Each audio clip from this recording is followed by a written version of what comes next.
You're listening to the Final Say Radio Show, a Rappaport Media production, with your host Brett Rappaport and co-host John Rappaport. We have our next guest on the line, and this is great. And we have Victor Matus, who's joining us. He's got a very, very interesting book.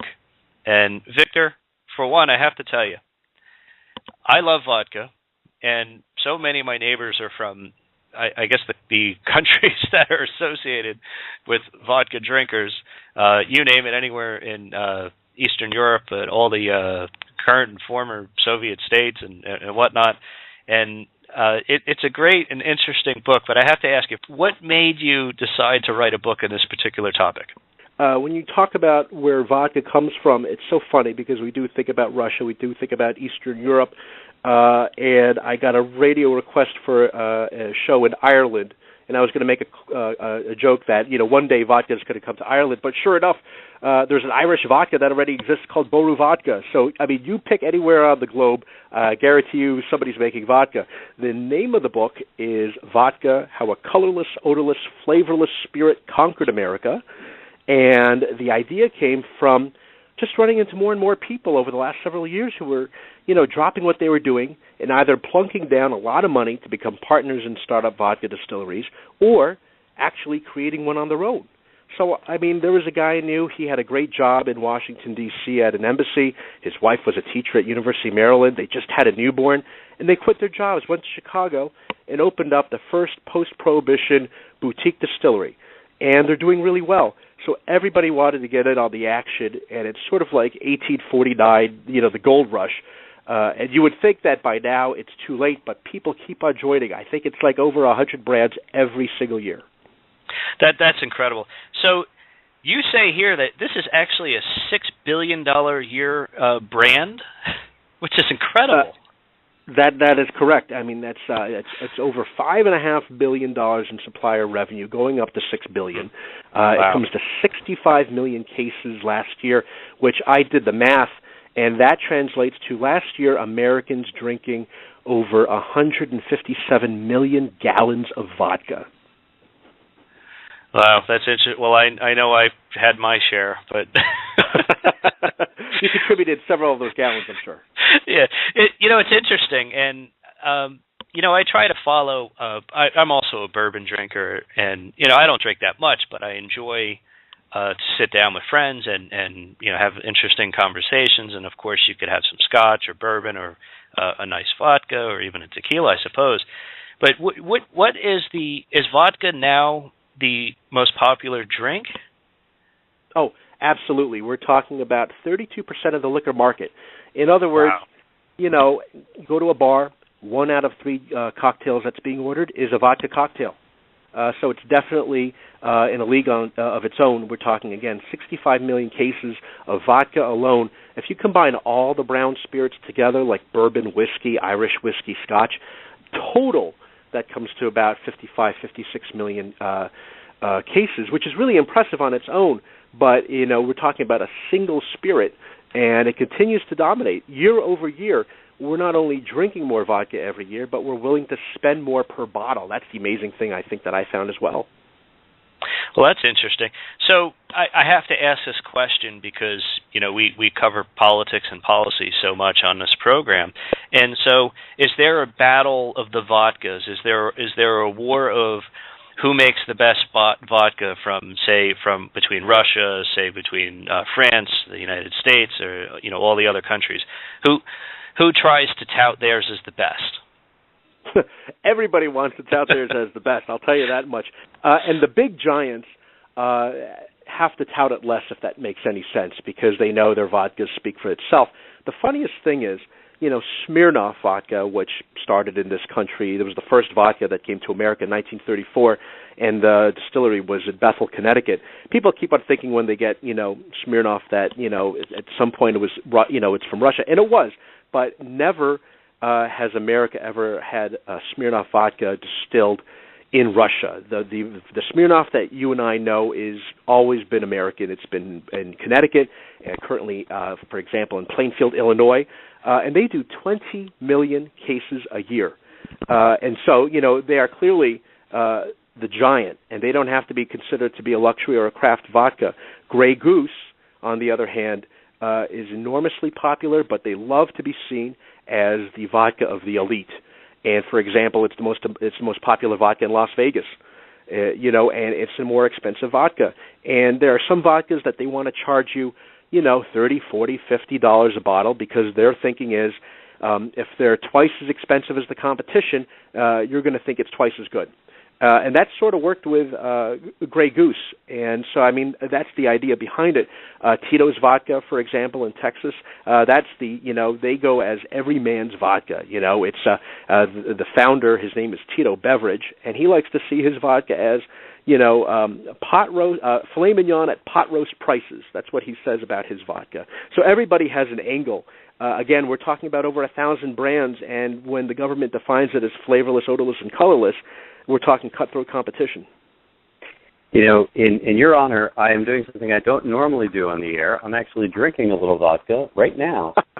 I find myself encouraging a lot of radio hosts to be, they get into the spirit of things, so to speak, and that's perfectly fine. You're sitting down. You're not driving. Absolutely. Now, I am drinking Supplica. I think I pronounced that right, which is, I guess you could say that would be a average mid-priced vodka from Poland, but I'll tell you what, it's extremely smooth, and I picked up a bottle of that after drinking a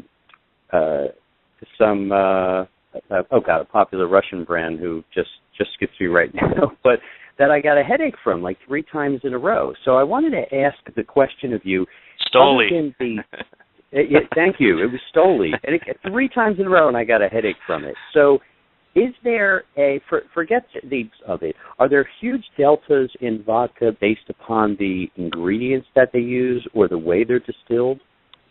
Well, it's interesting. I had a foreign vodka, a Swedish vodka, not Absolute, mind you, but a value brand, as they call it euphemistically. So it was a bottle that probably cost, $10 for a handle of. And I remember getting, a massive headache the next day. And I've never had that, for example, while drinking Sky vodka. And I remember asking Tito Beverage about this when I was down in Austin, Texas, and I said, there's something wrong with some of these vodkas. I think it's, I don't know what they're putting into it that it causes these kind of hangovers. And he says it's not what they're putting in, it's what they're not taking out. So, if you distill it carefully at, to 190 proof, you are supposed to strip it of all these various impurities, or the word that they use is congeners. And sometimes they're putting in other additives. Perhaps it adds better flavor, within that small parameter of flavor for vodka. But on the other hand, it'll give you a headache. There are things like glycol, for example, that are not good for you. And certainly we've made strides in the 1800s. Russian vodka used to sometimes contain things like Jimson weed, and that would kill you. Or things that would make you go blind. So we've made strides, but there are certain vodkas, Sky Vodka, as I mentioned, its inventor, Maurice Canbar, said that, he originally created it because he didn't want to have hangovers the next day, so he had a very pure vodka. The federal government got on his case about that, however, because they said you can't say that alcohol does not give you hangovers, and he knew better than to fight the federal government on that. Right. Yeah, you can't say what you can't prove or see, right? Right. In the world of vodka, as you alluded to, marketing, perhaps more than flavor or anything else, seems to be the name of the game. And the marketing is, to a large extent, the labels themselves. Have you found that and you know what I'm talking about, the etching and carving and the unique marketing and brand creation, literally from the physical bottles themselves, has that had an enormous impact, do you think, on both the price of vodka and the sales success of vodka? Sure. I think that there are certain vodkas like Grey Goose where the packaging, if you will, is a big part, is a major factor in sales. When the Grey Goose came out, they wanted to make it a frosted glass bottle. That costs money, by the way, and it would be imported glass. And the neck is very long on the bottle, so it's easy for bartenders to grab. And because of the long neck, it'll be probably the second tallest bottle on the bar shelf.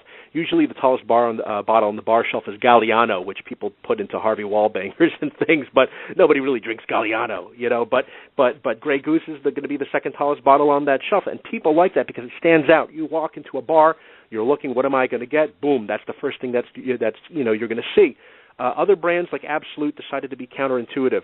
They're going to have a smaller bottle. It looks like a medicine bottle. It's a short neck, which bartenders hate, because it'll slip everywhere. And the glass is clear. The labeling is on it, but you can see straight through it.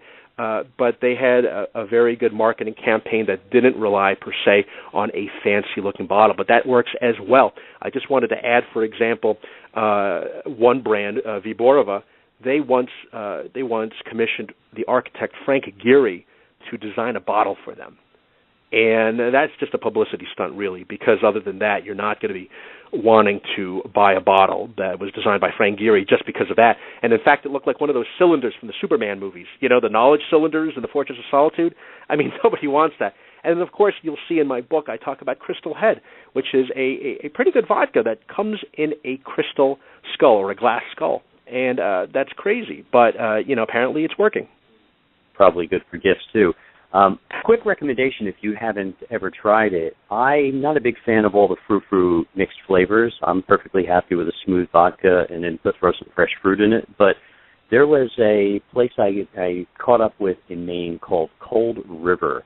They had a naturally infused blueberry vodka just from a potato vodka, cold fused blueberries, no added sugar and so forth. Again, Cold River, I don't know if you've ever tried it, but a boutique little refinery. It was absolutely fabulous. So I'll get your feedback on that. And then I also, of course, have to ask you what your favorite vodka is. And this is the one, if you were sitting there with your best buddy from high school or college, just reminiscing about old times, enjoying a nice smooth vodka, what would you hand select for that occasion?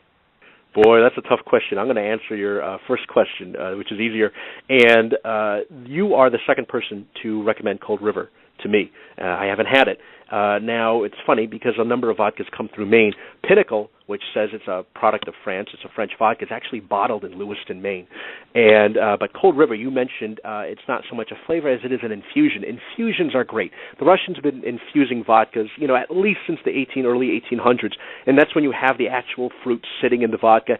And sometimes it lowers the proof, and that's fine. I was at the Russian Samovar, which is a great place in New York City, drinking infused vodkas, infused with pineapple and cherry, horseradish, all separate vodkas, mind you, not all in the same bottle. And it was fantastic. And I probably had 7 or 8 shots for the full dinner, and I didn't feel bad at all. So I'm very pro-infusion, and so I'm going to definitely have to check that out. In terms of good vodkas, this is funny. When I was in Austin, Texas, Tito had me drink, his vodka at room temperature neat out of a test tube. And it sounds crazy because it's a little bit over 80 proof, so about 42% alcohol, and it was very drinkable.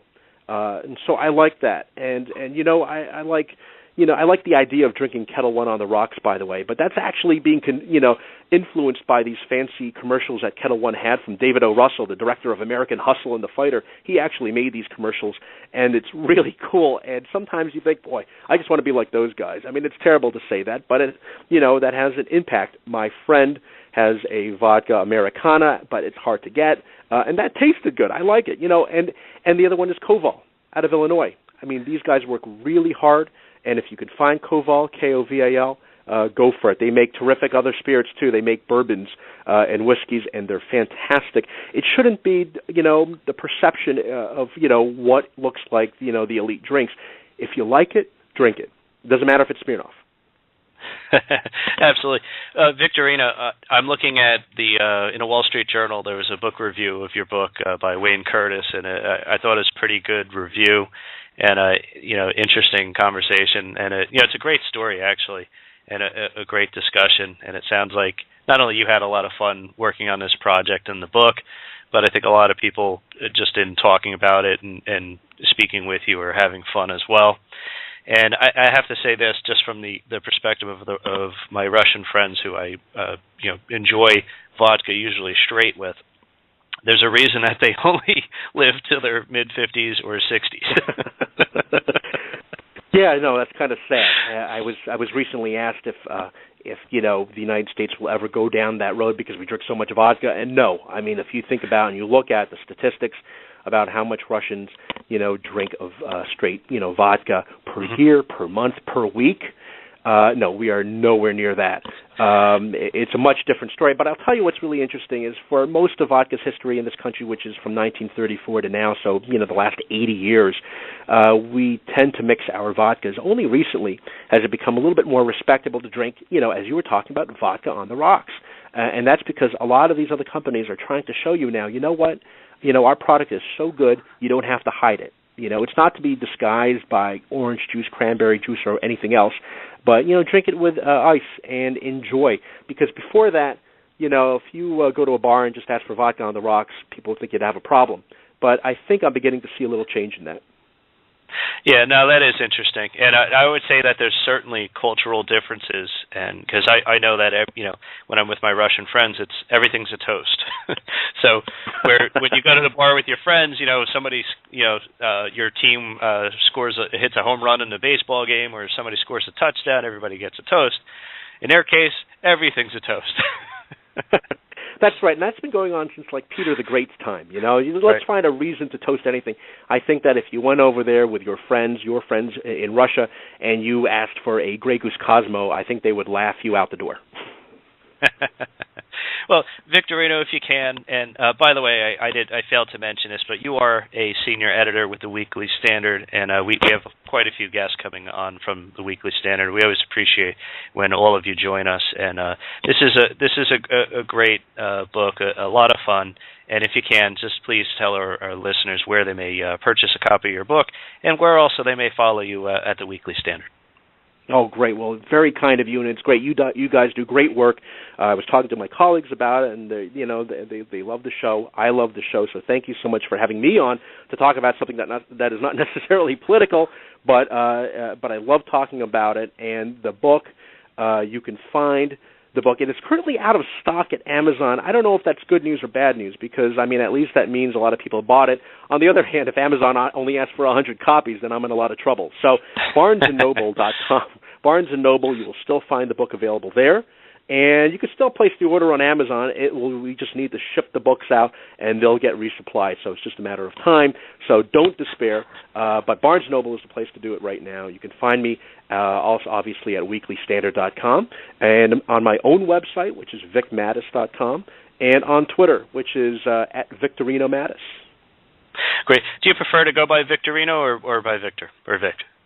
I go by everything, It depends everything. what people, everybody has a different name for me. Some people call me just V, so that's fine, but Vic is fine. Well, Victorino Matus, we certainly hope that possibly we can meet up with you sometime when next trip down to Washington, D.C., and we'd love to share a vodka with you. Absolutely, you're on. All right. Take care, and good luck, and we wish you success with this book and, of course, with your columns at the Weekly Standard. Take care. Thanks so much. Bye.